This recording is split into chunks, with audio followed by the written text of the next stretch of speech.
Good afternoon, Dr. Gary on the road. We sell dental practices nationwide.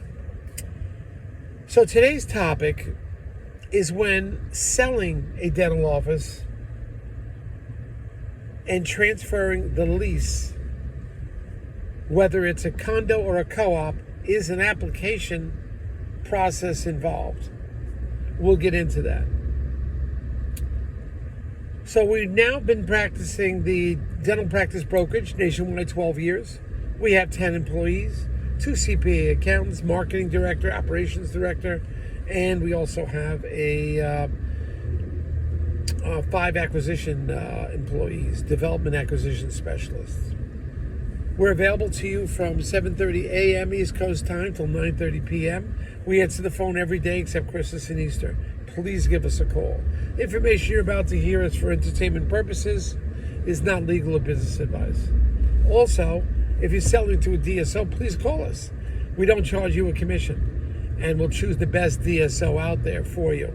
Occasionally, we can get legal fees reimbursed too. So give us a call. We can talk to you about that. So let's talk about something today.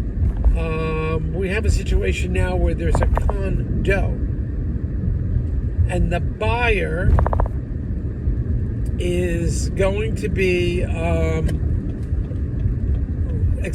getting a lease transfer from a condo. Generally, with a condo, there is no application process at all.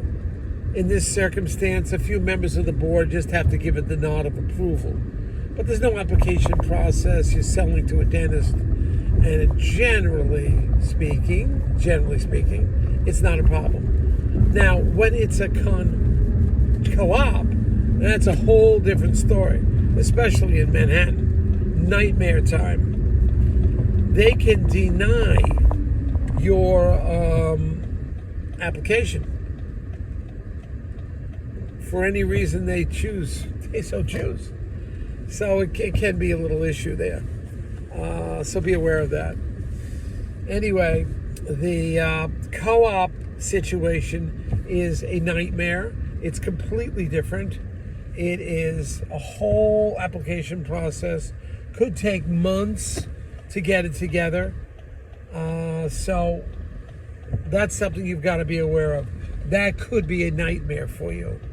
But generally, most condos have no requirements, no application, no approval whatsoever for a lease to be transferred. So, just something for you to be aware of. And some of the things you don't have to worry about it. Now, one of the issues is co-ops. They have an incredible amount of control over what tenant is going in there. Incredible amount of control. It is like unbelievable.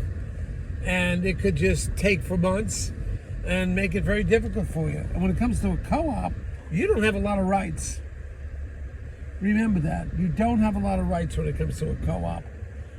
So it's something you have to research ahead of time. Manhattan is very difficult. I've been through a lot of them. Every attorney that has to deal with a co-op approval for a renter or a sale more so, but even a renter, it could be a nightmare. And it's something you have to be prepared and deal with. When you hear the words co-op, purchase, or lease transfer, think extra time, extra legal fees, nightmare may be upon us, and you've just got to deal with it. Condo, a lot easier. So that's a short answer for you. I deal with this all the time. And also, by the way, there's only certain banks that will, when you're purchasing a co-op, like in Manhattan, only a few banks will accept the financing of a co-op. And we can get into that with you right away.